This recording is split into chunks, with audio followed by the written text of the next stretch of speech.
On to the Monday night clash now, and Canterbury Bankstown were at home at Belmore Sports Ground against the Illawarra Steelers. For Canterbury, they have to win to stay alive for those semi-final race in 1987. In fact, they have to win both their remaining games. And as I said, this one starting with Illawarra. Monday night. Monday night football.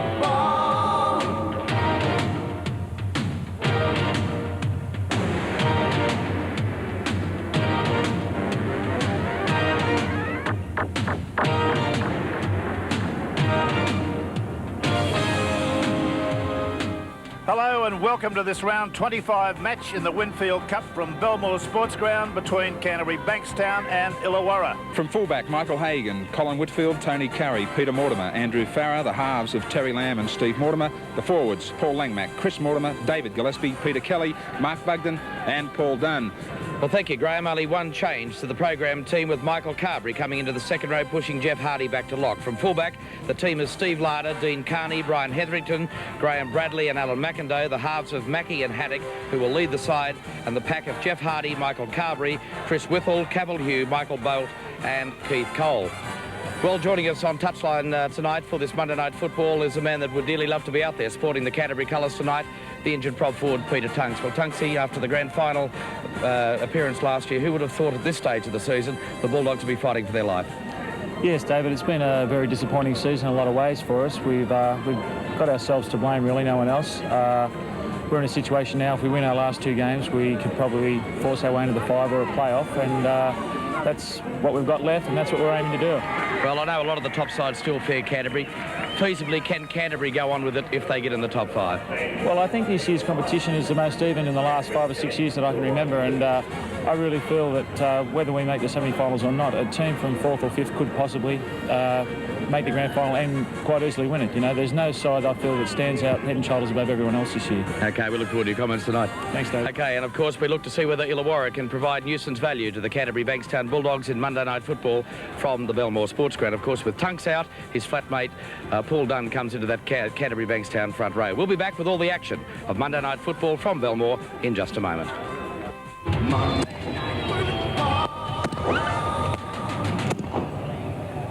We've got a lot of ball users in the Illawarra side. Chris Whittle, Cavill Hugh and Michael Carberry all have ball skills. Whether they've got enough runners is another matter. The kick-off's gone. Hagan took it, gave it to Farrer, comes out to within 5 metres of the quarter line. Hagan again to dummy half. There's the first penalty of the match against Illawarra for failure to get back to 5 yards. And is your adrenaline pumping, Peter? Yes, Rex, I'd like to be out there, but Paul's he's a very, very well-qualified replacement, and I'm sure he'll go well tonight. We're all sure of that. Canterbury back on attack right now. Steve Mortimer. Out to Hagan. Hagan's looking on the inside to Peter Mortimer, and he juggled the ball. Illawarra under pressure now. Canterbury started to get their game together. Well, there was an ordinary pass, and it's come up with Illawarra. Pressure pass from Stevie Mortimer. It wasn't back on the inside. There was plenty of defence there. Peter Kelly had virtually no chance of taking it. The double markers not being in the accredited position there. And we'll wait till this penalty's taken, and then we're going to hear Mr. Footy Tab himself, John Croucher, give us some information. Larder's kick finds touch. Yes, John, what's the story? Well, Rex, you're not going to be surprised again to hear that Canterbury are the hot favourites to win this. 75% of the entries have gone for them to win. There's $34,000 to win on Pick the Result. The popular score tonight, Canterbury 18, Illawarra 6. Illawarra 18, Illawarra 6, Canterbury 18. That's the way it is, eh? Right, we'll see. Cole's got to within 3 metres of the halfway. With all dummies. Very close to going over the sideline. And again, it's Bugden this time, who's been caught offside, careering up in an offside position. Now, what will the option be? They're going to take the kick for touch, according to Terry Haddock. Steve Larder's the man. A Darwin footballer originally. Came to Manly. Didn't like it. Went back. picked up by Illawarra and has proved a great success. Withall now within 5 metres of the line. On to Cole. Cole trying to batter his way through. I suggest that's been tried by better players than him. Mackie, Haddock back on the inside to Hardy. Hardy slipped a tackle but got picked up by cover.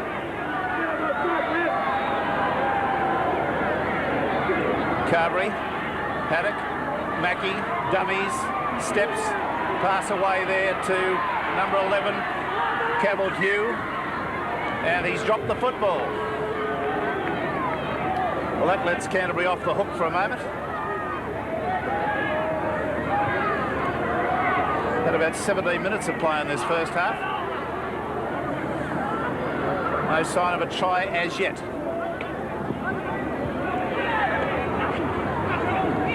Scrum won by, and he's going to score a try. Perry Haddock scooted over and scored a try from about 16 metres out. That was as soft as butter. Wasn't a hand laid on him. And I dare say something to do with Steve Mortimer there because he just wasn't on. Well, the beauty of the scrum win against the feed inside the opposition's 22. There it was. Ball came out very, very quickly to Haddock. Langmack was caught. He wasn't out of the scrum quick enough on that occasion. Terry Lamb was trying to check and stay on his opposition 5'8". They were all surprised there. The big gap there, Lamb standing well and truly outside of his 5'8", allowing him room to move back inside, but it just came out like a bullet out the back, and that was the head start on Paul Langmack, and Terry Lamb caught in no man's land. Well, that's one up to Bolt. Michael Bolt, who's won the first scrum of the match against the feed, and I've no doubt I think hookers like to do that more than score tries. Carney to take the kick. And he's kicked it right out of the ground, so the score now, Illawarra 6, Canterbury 0.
Okay, we're back here at Belmore Oval. The score 6-0 in favour of Illawarra. And David, what's the latest on Steve Mortimer? I see he's out there. Yes, he stayed on the field. Dr. Hugh Hazard, the Canterbury doctor, and Larry Britton, the trainer. There he goes on the burst. Stevie Mortimer showing no ill effects. There is a capsular trouble in his knee. They're hoping that he will be able to run it out. Let's hope he doesn't come off. We saw how it knocked South Sydney around yesterday when they lost key players. Curry sprinting for the line, gets the pass back into Farah, and Farah's in for the try. What a way to hit back. That's good stuff. Illawarra opened right up there. Curry supplied the initiative and supplied the expertise and the skill, the strength. Went through, turned it back inside to Farah. See it again. Canterbury had to hit back straight away. Illawarra plenty of confidence after that try from their skipper Perry Haddock. The first real occasion where Canterbury have sent the ball wide. Now 4 Illawarra defenders went to cover Tony Curry. That was bad communication in the defensive line, leaving the gap back up on the inside. Well read by Andrew Farah. Good ball outside from Peter Mortimer to put his man outside the defence. Both centres tended to follow him across, and well read by Andrew Farah to come back up on the inside. Well, that was the way to do it. A champion side as they've been. You'd expect them to hit back. They've done it magnificently. We've got a 6-4 scoreline at the moment. And Terry Lamb, the kicker of 51 goals from 72 attempts in 87, is the man who's going to attempt the conversion.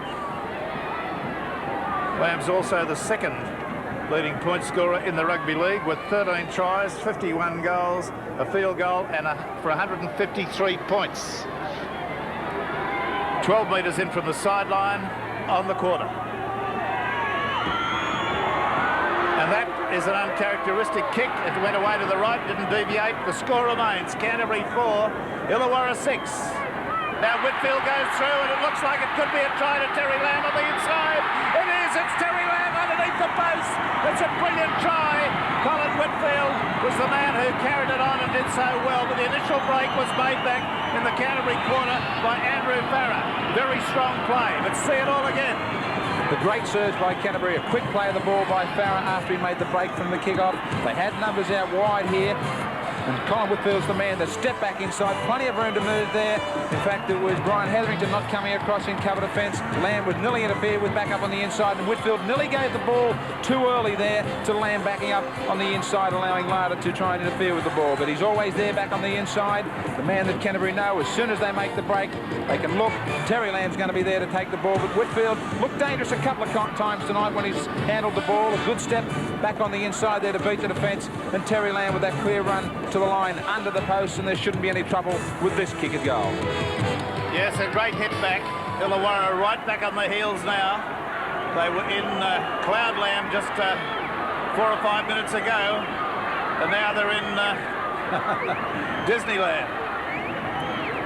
Well, Peter, that's the way for your side to hit back. Yes, Rex, it didn't look too good when Perry Haddock was allowed to stroll over from that scrum, but the boys have hit back pretty well. Like Terry Lee's the best backer up in the game, and it's good to see him hit back in such a devastating fashion. It is indeed. He's kicked a goal. The lad up on the top of the roof has caught it, up near the Bulldog. And the score now, Canterbury 10, Illawarra 6. Steve Mortimer, Paul Dunn, right through. He could go on with this. Oh, he's been tackled there by Perry Haddock. And Haddock doing monumental work for the Illawarra side. Out there, it should be a try to Gillespie. The pass has gone out to Farah, and Farah's in for the try off a Gillespie pass. Good stuff. Very good indeed. Thinking all the time. I thought he could have gone on with it. The tackle brought him undone, but as he was falling, off she went on the outside. See it again. It was all set up by that run from Paul Dunn. Canterbury had set themselves for the second tackle to come back down the blind, so the players were still hanging down here. It was a great short ball from Hagan, Gillespie, and then Gillespie cutting the ball long there to Andrew Farah to pick up his second try. Steve Mortimer decided to miss a man. This was the good ball. The short ball from Hagan drew 2 Illawarra defenders, and a great ball from Gillespie as he was falling in the tackle for Andrew Farah, who was unmarked. So it was all too easy for Farah. He hasn't really had to beat a man to pick up the 2 tries tonight. But they set themselves for that play perfectly, Canterbury. They had the numbers as soon as they switched back down to the short line. So the score hastens on, 14 points to 6 in favour of Canterbury Bankstown. A score at a critical time with just about 4 minutes to go to the half-time break. And Terry Lamb from the junction of the 10-metre and the quarter line will attempt the conversion. You can see the little mound of sand slightly to the right of where he's kicking from. There it is. That's where he had one of his last kicks from, and pushed it directly to the right.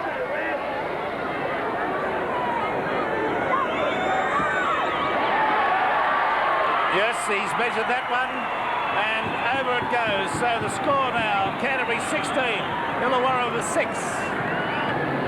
This is great stuff. Out to Mortimer.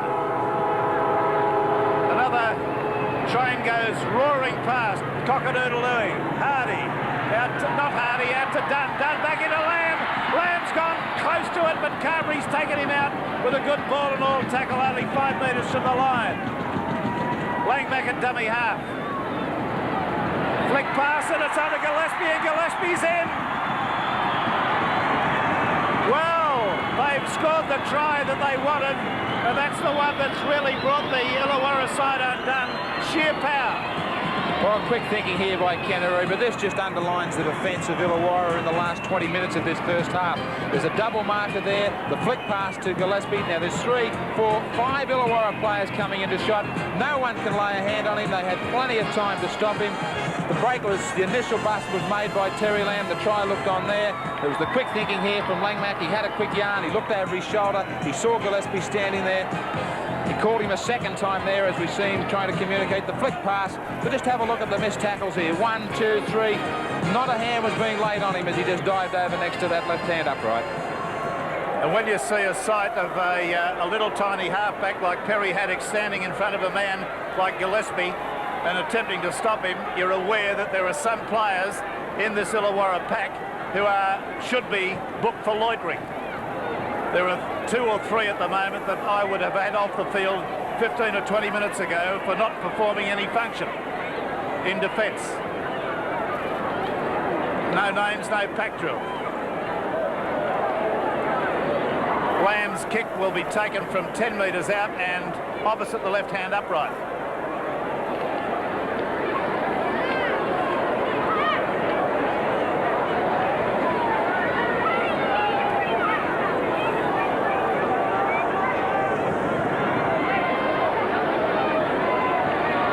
Should have no trouble. He has no trouble. So at the half-time break, we go in with a scoreline that reads Canterbury 22, Illawarra 6. Canterbury's tries have come from Tutafara, Lamb, Gillespie, goal from Whitfield. No goal from Whitfield. Lamb 3 from 5. And the try to Illawarra came from Perry Haddock, and 1 goal from 1 attempt to Dean Carney. So that's it.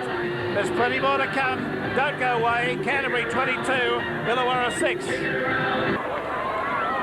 Darren Appleby. I've never seen him go round. He'll be playing a number 18 jersey. Canterbury's Kelly charging ahead.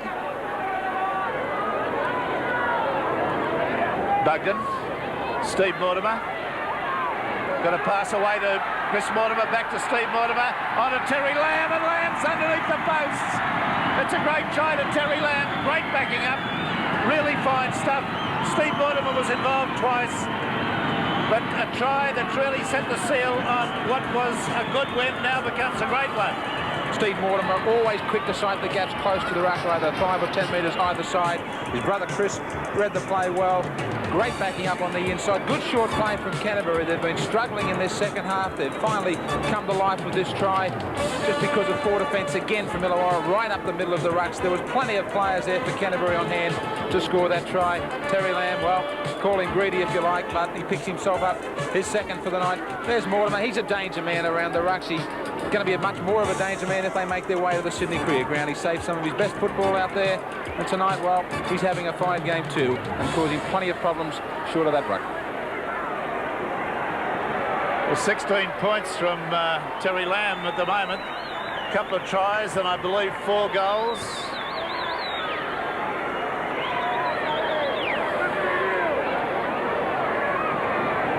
This is an easy one. This is one of those ones that everyone would like to take from directly in front. I hope I haven't put the mocker on it.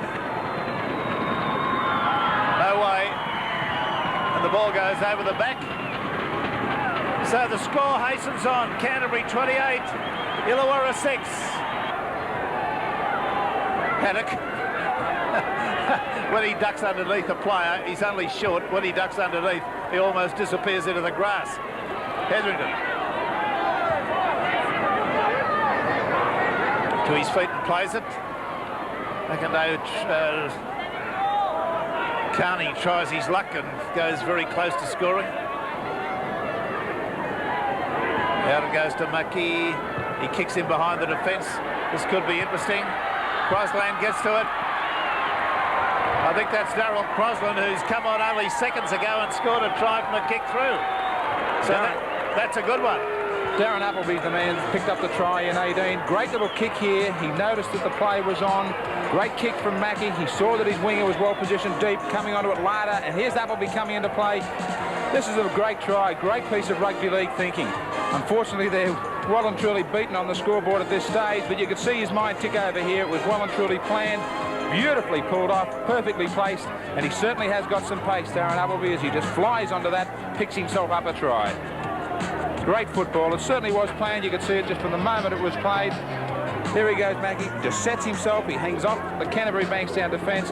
Lands it on a sixpence, if you like. Just the one bounce straight into the waiting arms. Excellent rugby league try.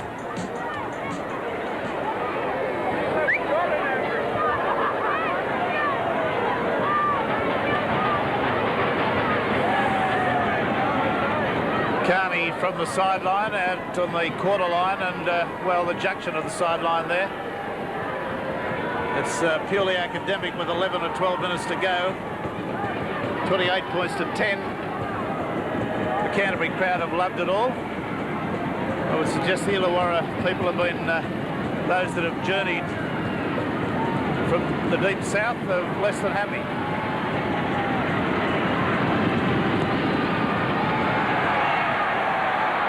And it just went a little bit to the left, so the score remains Canterbury 28, Illawarra 10. And Haddock slips into dummy half. They're up at the quarter. Haddock really has put in a monumental amount of work in this match and has been tackling big men, small men.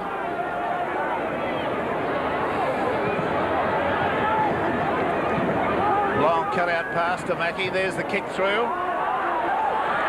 Well, he's going to get it too, by heavens. That's a good one to Carney. Carney judged that beautifully and come up with a late try that's putting a little bit of respectability into this score. Now, Peter Mortimer has come over.